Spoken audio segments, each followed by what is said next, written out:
திருச்சியில குடும்பமே செஞ்சிருக்காங்க. இந்த சம்பவத்தோட பின்னணி என்ன? ஒய்ஃப் இருக்காங்க, அம்மா இருக்காங்க. அவர் குடிச்சிட்டு போதையில வீட்ல இருக்கவங்களுக்கு தொல்லை கொடுத்துக்கிட்டே இருந்திருக்காரு. ஒண்ணு 10 மாசம் சுமந்து பெத்த தாய், இன்னொன்னு இவரை கல்யாணம் பண்ணிக்கிட்ட மனைவி. இவரு தூங்கிட்டு இருக்காரு போதையில. திட்டமிட்டபடி அவர் கழுத்தை நெரிச்சு பண்ணிருக்காங்க. செஞ்சது நியாயம் கிடையாது. கூடிய சூழ்நிலைக்கு அவங்க தள்ளப்பட்டிருக்காங்க. அப்ப அதுக்கு காரணம் இவரோட போதை. தாக்குதல்லாம் நடக்குது. இந்த போதை தான் காரணம். பொதுமக்கள்கிட்ட பணப்புழக்கமும் கிடையாது. ஆனா போதைக்கு அடிமையான மதுப்பிரியர்கள் இருக்காங்கல்ல, அவங்களுக்கு போதை வேணும். அப்போ அவங்க எதை நோக்கி நகர்றாங்கன்னா இந்தியாவை நோக்கி நகர்றாங்க. ஒரிசா, ஆந்திரா, தெலுங்கானா அந்த பார்டர்ல பயிர் மாதிரி விளை வைக்கிறாங்க. அதை வாங்கி ஸ்டாக் வைக்கக்கூடிய ஒரு பெரிய வியாபாரி அங்க இருந்து தமிழ்நாட்டுக்குள்ள கொண்டு வரதுக்கு டிரான்ஸ்போர்ட்டிங் டீம். ஒரு விவசாயமே பண்றாங்க. ஆமா, ஹோல்சேல் ஆக்கிட்ட இவங்க கொடுத்துட்டு போயிடுவாங்க. அவங்க ரீட்டைல். இதுக்கப்புறம் வாங்கி விற்கிறவங்க ஒருத்தர். போலீஸ் எப்ப பிடிச்சாலும் பாருங்க 2 பேர் இருப்பாங்க. ஒருத்தர் ஆந்திராக்காரர் இருப்பாரு, ஒருத்தர் மதுரை தேனி மாவட்டத்தை சேர்ந்தவர் இருப்பார். இப்போ அங்க 1 கிலோ 2000 ரூபாய். இதே தமிழ்நாட்டுக்குள்ள வந்தாச்சுன்னா 30,000 இருந்து 60,000 வரைக்கும் ஒரு கிலோ. ஆயில் தயாரிக்கிறாங்க, சாக்லேட் தயாரிக்கிறாங்க, கேக் தயாரிக்காங்க. இருக்கு இல்லையா, அது 1 லிட்டர் 1 கோடி. போதை பொருள்கள் ஆப்கானிஸ்தான்ல உற்பத்தி ஆகுது. நம்ம நார்த் ஈஸ்ட் ஸ்டேட்ல மணிப்பூர் அந்த ஏரியால அங்க உற்பத்தி ஆகுது. செடிகள்னு ஒரு செடி 1 கிலோ 7 கோடி. அதை இந்தியாவுக்கு கொண்டு வராங்க. உள்ள அதானி துறைமுகத்தில் 30,000 கோடிக்கு பிடிச்சாங்க. துறைமுகத்தையே மூடிட்டாங்க. அது கூட பரவாயில்ல. சரத்குமார்னு ஒரு நடிகர் இருக்காரு, அவங்க டாக்டர் நடிகர் இருக்காங்கல்ல, அவங்களுக்கு மேனேஜரா இருந்தவர் கூட அதுல சம்பந்தப்பட்டது. 130 கோடி ஜனத்தொகை, இளைஞர்கள் கிட்டத்தட்ட பாதிக்கு மேல. இவங்க போதையின் பாதையில போனா இந்தியா என்ன ஆகும்? இறந்து போனவர் ஒரு ஆட்டோ டிரைவர். அவருக்கு மேரேஜ் ஆயிடுச்சு, ஒய்ஃப் இருக்காங்க, அம்மா இருக்காங்க. அவர் குடிச்சிட்டு போதையில வீட்டுல இருக்கவங்களுக்கு தொல்லை கொடுத்துக்கிட்டே இருந்திருக்காரு. அவங்க எவ்வளவுதான் தாங்குவாங்க லேடிஸ்? ஒண்ணு 10 மாசம் சுமந்து பெத்த தாய், இன்னொன்னு இவரை கல்யாணம் பண்ணிக்கிட்ட மனைவி. இவங்க 2 பேருமே தாங்க முடியாத அளவுக்கு அப்ப கொடுத்த தொல்லைகளை இவங்களே ஒரு முடிவுக்கு வந்துட்டாங்க. முடிவுக்கு 2 திருநங்கைகளை கூப்பிட்டு அவங்களையும் வச்சு இன்னொரு நண்பர் ஒருத்தர், அவங்களுக்கு நண்பர் ஒருத்தர், அவரையும் வர வச்சு இவங்க 2 பேரும் தாயும் மனைவியும் வீட்டுக்கு வெளியே இருக்கிறாங்க. இவரு தூங்கிட்டு இருக்காரு போதையில. இவரு அட்டகாசம் பண்ணிட்டு தான் தூங்குறாரு. அப்போ கரெக்டா இவங்க திட்டமிட்டபடி அவங்கள வரவழைச்சு கையில ராஜ்யம்னு ஒரு சினிமா வந்தது இல்லையா, அதுல மருந்தே இல்லாம வெறும் காத்து மட்டுமே இன்ஜெக்ட் பண்ணுவாங்க. அந்த மாதிரி இன்ஜெக்ஷன் போட்டிருக்காங்க. அது போட்டது மட்டும் இல்ல, அவர் கழுத்தை நெரிச்சு அவர் பண்ணிட்டாரு அப்படிங்கிற மாதிரி ஒரு ஜோடனை ஏற்படுத்துறதுக்கு அவரை கெட்டி தொங்க விட்டாங்க. ஆக தொங்க விட்டுட்டு இவர் தற்கொலை பண்ணிட்டாரு குடிபோதையில அப்படின்னு சொல்லி காவல்துறைக்கு தகவல் சொல்றாங்க. காவல்துறை பார்த்து விசாரிச்சு பாடியை பாக்குறாங்க, அந்த கெட்டி இருக்கிறத பாக்குறாங்க. இதுல எப்படின்னா, ஒருத்தர் தற்கொலை தூக்கு போட்டிருந்தாருன்னா அவருக்கு வலது கை பழக்கம் உள்ள இருந்தா அந்த முடிச்சு இருக்கு பாருங்க, அது வலது பக்கமா இருக்கும். இந்த வலது பக்கம் முடிச்சிருந்தா கழுத்து இப்படி திரும்பி இருக்கும், இங்க இருந்து சலைவா ஒளி இருக்கும், யூரின் மோஷன் எல்லாம் போயிருக்கும். இடது கை பழக்கமா இருந்தா முடிச்சு இந்த பக்கம் இருக்கும், அந்த சலைவா வந்துருக்கும், இந்த மாதிரி இருக்கும். அப்புறம் அந்த கழுத்துல லிகேச்சர் மார்க் இருக்கு இல்லையா, அது ஆப்ளிக்கா இருக்கும், இப்படி இருக்கும், நீண்ட வடிவத்துல இருக்கும். ஆனா கழுத்து எதுக்கு அந்த மார்க் ரவுண்டா இருக்கும். கழுத்தை கையை வச்சு அழுத்தி இடத்துல அந்த இடம் கண்ணி போய் கலர் மாறி இருக்கும். இது மாதிரி பார்த்தாலே எங்க காவல்துறை எல்லாம் வேலை பார்த்தனாலே தெரியும். அவங்க காவல்துறை பாடியை எடுத்து இதெல்லாம் பார்த்துட்டு போட்டோ எடுத்து வீடியோ எடுத்து போஸ்ட்மார்ட்டத்துக்கு அனுப்புறாங்க. போஸ்ட்மார்ட்டத்தில் பார்த்தாச்சுன்னா கழுத்து போட்டிருக்காங்க அப்படின்னு தெரிய வருது. அதுக்கப்புறம் இவங்களை விசாரிக்க வேண்டிய விதமா விசாரிச்சுதான் தெரியுது இந்த மாதிரி நடந்திருக்கு. இதுல இந்த 5 பேரையும் அரெஸ்ட் பண்ணியிருக்காங்க. செஞ்சது நியாயம் கிடையாது.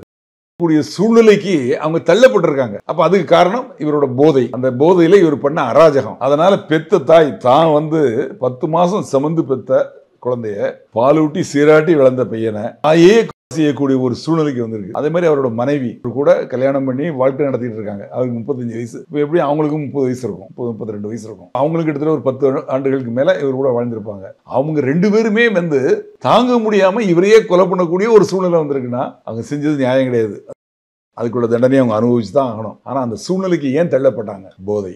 சொன்னோம் இல்லையா, போதையின் பாதையில இளைஞர்கள் கெட்டு போயிட்டு இருக்காங்க. இதுவும் ஒரு உதாரணம். அதான் எனக்கு அதே அர்த்தம் தான். இளைஞர்கள் போதையின் பாதையில போயிட்டு இருக்காங்க. இதோட முடிவு எங்க போகுதுன்னு தெரியல. அதாவது டாஸ்மாக் ஷாப் அப்படின்னு ஒன்று இருந்தது, ஆரம்பிச்சு அதில் தான் மது வித்துட்டு இருந்தாங்க. அரசு மதுபான கடைகள். அது போக சில இடங்களில் திருட்டுத்தனமாக சாராயம் காய்ச்சி, நாட்டு சாராயம் காய்ச்சி வித்துக்கிட்டு இருந்தாங்க. இது நடந்தது. இந்த கொரோனா பீரியடில் என்ன ஆச்சுன்னா எல்லா கடைகளும் மூடிட்டாங்க. அதாவது அரசு மதுபான கடைகளும் மூடிட்டாங்க. பொதுமக்கள் மூவ்மெண்ட்டே கிடையாது. பொதுமக்கள்கிட்ட பணப்புழக்கமும் கிடையாது. ஆனால் போதைக்கு அடிமையான மதுப்பிரியர்கள் இருக்காங்கல்ல, அவங்களுக்கு போதை வேணும். அப்போ அவங்க எதை நோக்கி நகர்றாங்கன்னா நகர்றாங்க.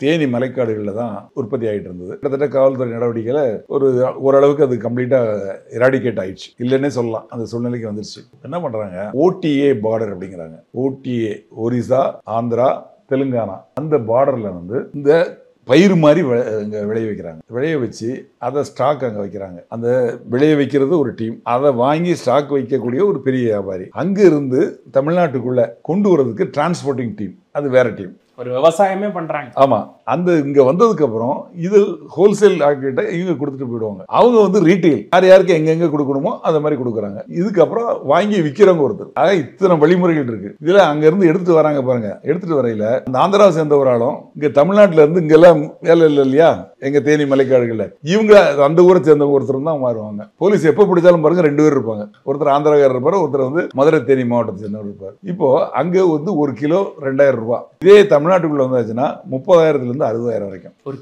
ஒரு கிலோ வந்து ஆயில் தயாரிக்கிறாங்க, சாக்லேட் தயாரிக்கிறாங்க, கேக் தயாரிக்காங்க. ஆயில் இருக்கு இல்லையா, அது 1 லிட்டர் வந்து 1 கோடி. இது தமிழ்நாட்டில் மட்டும் பயன்படுத்தல, இங்க இருந்து தமிழ்நாட்டு வழியா சிலோனுக்கு போகுது, மலேசியாவுக்கு போகுது, இந்த நாடுகளுக்கு இங்க இருந்து ஏற்றுமதி ஆகுது. எப்படின்னா பாருங்க, நாகப்பட்டினம், தூத்துக்குடி அந்த பார்டர்லாம் நிறைய மாட்டோம். 500 கிலோ அடிச்சு 1000 அடிச்சு அப்படிம்பாங்க. போட்ல இங்கிருந்து கடத்துறாங்க. ஆக இங்கேயும் பயன்படுத்துறாங்க, அங்கேயும் கடத்துறாங்க. அதுக்கப்புறம் இந்த கொரோனா பீரியட் முடிஞ்சு மதுக்கடைகள் திறந்துட்டாங்க. மதுக்கடையில குவார்ட்டரோட விலை என்ன, 100 ரூபா 110 ரூபா. இங்க வந்து 10 ரூபா 20 ரூபாய்க்கு ஒரு பாட்டில் சின்ன பொட்டலம் கிடைக்குது. இந்த 10 ரூபா 20 ரூபா 30 ரூபா கூட வச்சுங்களேன், 50 ரூபா கூட வச்சுங்களேன். இந்த ஒரு பொட்டலில் போடாதுன்னா ஒரு நாள் முழுக்கும் போதை இருக்கு. அந்த குவார்டர் அடிச்சாங்கன்னா 4 மணி நேரத்துல போதை போயிருது. ஆக இவங்க எல்லாரும் மொத்தமா அங்க சாய ஆரம்பிச்சிட்டாங்க. அங்க சாய ஆரம்பிச்ச அப்புறம் அதோட டிமாண்ட் ஜாஸ்தி ஆயிடுச்சு. டிமாண்ட் ஜாஸ்தியான அப்புறம் அங்க ப்ரொடக்ஷன் பண்ணி இங்க வரக்கூடிய அளவுக்கு இன்ஃப்ளோ ஜாஸ்தி ஆகுது. இங்க பயன்படுத்துறது மட்டும் இல்ல, வெளிநாட்டுக்கும் போகுது. இது வந்து சம்பந்தப்பட்டது. இது போக போதை பொருள்கள் ஆப்கானிஸ்தான்ல உற்பத்தி ஆகுது. நம்ம நார்த் ஈஸ்ட் ஸ்டேட்ல மணிப்பூர் அந்த ஏரியால அங்க வந்து உற்பத்தி ஆகுது. செடிகள்னு ஒரு செடி, அந்த செடியை உற்பத்தி பண்ணி இதுக்கும் பயிர் வைக்கிறாங்க. வச்சு அதை கட் பண்ணி எடுத்துட்டு போய் சில கெமிக்கல்கள் சேர்ந்து பவுடர், அதுதான் விலை கூடது. 1 கிலோ 7 கோடி. அதை வந்து இந்தியாவுக்கு கொண்டு வராங்க. உள்ள எப்படின்னா கண்டெய்னர்ல உள்ள வச்சு 1 கிலோங்கிறது எவ்வளவு இருக்கும், அந்த மாதிரி கொண்டு வராங்க. அதானி துறைமுகத்தில் 30,000 கோடிக்கு வந்து பிடிச்சாங்க. துறைமுகத்தையே மூடிட்டாங்க. அந்த சரக்கு எங்க வந்திருக்குன்னா ஈரான்ல இருந்து வருது அப்படின்னு போட்டுருக்கு. எங்க அந்த கன்சைன்மெண்ட் போகுது அப்படின்னு பார்த்தா டெல்லியில ஒரு அட்ரஸ். டெல்லியில போய் பார்த்தா அந்த கம்பெனியோட ஹெட் குவார்டர்ஸ் வந்து எங்க போட்டுருக்கு, ஹைதராபாத். ஹைதராபாத்ல போய் பார்த்தா அந்த டைரக்டர்ஸ் யாருன்னா 2 பேர் எங்க இருக்காங்கன்னா பள்ளிக்கரணையில. ஆக போதைப் பொருள் கடத்தல் எங்க இருந்து ஆரம்பிச்சு எங்க போய் முடியுது பாருங்க. ஒரு 2-3 போட்டு வருது எங்க அரபிக்கடல்ல வந்து இந்துமா கடலுக்கு போகுது. அப்போ சமயத்துல நம்ம கடற்படை அதை மடக்கி செக் பண்ணா பவுடர் இருக்கு, ஆயுதங்கள் இருக்கு. எங்க இருந்து வருதுன்னு பார்த்தா பாகிஸ்தான்ல இருந்து இந்த வழியா போய் அது எங்க போகுது அப்படின்னா சிலோனுக்கு போகுது. சரின்னு பிடிச்சிட்டாங்க. பிடிச்சி அதுல யாரெல்லாம் இருந்தாங்களோ சிலோனிஸ்ட் நிறைய பேர் இருக்காங்க, அவங்க பிடிச்சிட்டாங்க. பிடிச்சி அப்புறம் விசாரணை நடத்தினா இதோட தொடர்ச்சி என்னன்னா, திருச்சியில வந்து சிலோன் கேம்ப் இருக்கு. அந்த கேம்ப்ல இருக்கவங்க தான் இதை ஆர்கனைஸ் பண்ணி நடத்துறாங்க. கேம்ப்லயே உள்ள உட்காந்துக்கிட்டு லேப்டாப் வச்சு ஆர்கனைஸ் பண்ணி நடத்துறாங்க. அந்த அவங்க கொடுத்த வாக்குமூலத்தின் பேர்ல இவங்களுக்கு அதுல தொடர்பு இருக்குன்னு 14 பேரை அரெஸ்ட் பண்ணிருக்காங்க. அது கூட பரவாயில்ல, சரத்குமார்னு ஒரு நடிகர் இருக்காரு, அவங்க டாக்டர் நடிகையா இருக்காங்கல்ல, அவங்களுக்கு மேனேஜரா இருந்தவர் கூட அதுல சம்பந்தப்பட்டிருக்காரு, அவரையும் அரெஸ்ட் பண்ணிருக்காங்க. ஆக இந்த போதைப் பொருள் அப்படிங்கிறது வந்து பெரிய லெவல்ல இருக்கு. இப்போ நான் 2 உதாரணங்கள் சொல்றேன். இது இப்போ நடந்தது இல்லை. ஒன்று வந்து 30-40 வருஷத்துக்கு முன்னாடி நடந்தது. நான் சப் இன்ஸ்பெக்டர் இருந்தப்போ ஒரு அட்வொகேட், எனக்கு நல்ல பழக்கம், ராயபுரத்தில் இருந்தார் அவர் வந்து இந்த போதைப் பொருள் வழக்குகளில் ஆஜராக ஆரம்பிச்சு ஒரு டீமுக்காக ஆஜராகிறாரு.